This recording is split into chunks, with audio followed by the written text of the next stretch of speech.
വയനാട് മൂടക്കൊല്ലിയിൽ കാട്ടാനാക്രമണത്തിൽ യുവാവിന് പരിക്കുന്ന വാർത്ത കൂടി വരുന്നുണ്ട്. ജോലി കഴിഞ്ഞ് വീട്ടിലേക്ക് മടങ്ങുകയായിരുന്ന അഭിലാഷിനാണ് പരിക്കേറ്റത്.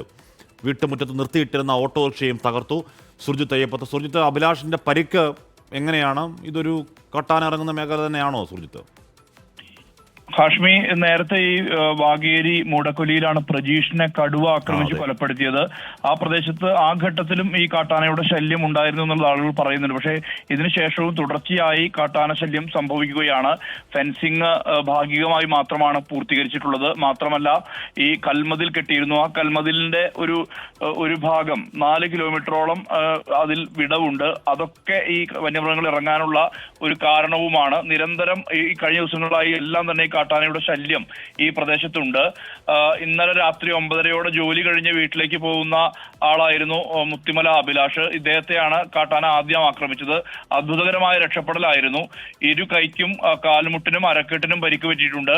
ബത്തേരി സർക്കാർ ആശുപത്രിയിലാണ് പ്രവേശിപ്പിച്ചിട്ടുള്ളത്. തുടർന്ന് കാട്ടാന തൊട്ടടുത്ത് തന്നെയുള്ള നെടിയങ്കൽ ബിനുവിന്റെ ഓട്ടോറിക്ഷയാണ് കുത്തിമറിച്ചത്. ഓട്ടോറിക്ഷയുടെ പിറകു ഭാഗം പൂർണ്ണമായും തകർന്ന നിലയിലാണ്. 30,000 രൂപയുടെ നഷ്ടമുണ്ടായിട്ടുണ്ട് എന്നാണ് ബിനു പറയുന്നത്. മാസങ്ങളായി ഇത്തരത്തിൽ ഇവിടുത്തെ സ്ഥിതി ഭയങ്കര ബുദ്ധിമുട്ടേറിയ ഒരു രീതിയിൽ തന്നെയാണ് കാര്യങ്ങൾ മാറുന്നത്. വനംവകുപ്പ് ഉദ്യോഗസ്ഥർക്കെതിരെ പ്രതിഷേധം ഉണ്ടായിരുന്നു. കാരണം ഇന്നലെ BJPയുടെ നേതൃത്വത്തിൽ പ്രതിഷേധം ഉണ്ടായിരുന്നതാണ്. ഇന്നും ഇപ്പോൾ പ്രദേശവാസികൾ ഉൾപ്പെടെയുള്ള വനംവകുപ്പ് ഉദ്യോഗസ്ഥർക്കെതിരെ പ്രതിഷേധവുമായി രംഗത്ത് വരുന്ന ഒരു സാഹചര്യം കൂടി ഉണ്ട്. ഓക്കെ, സുർജിത്ത് അയ്യപ്പത്താണ് കാട്ടാന ആക്രമണത്തിൽ ഒരു യുവാവിന് പരിക്കേറ്റതിൻ്റെയും ആ മേഖലയുടെ പ്രശ്നങ്ങളുടെയും വിവരങ്ങൾ പറഞ്ഞത്.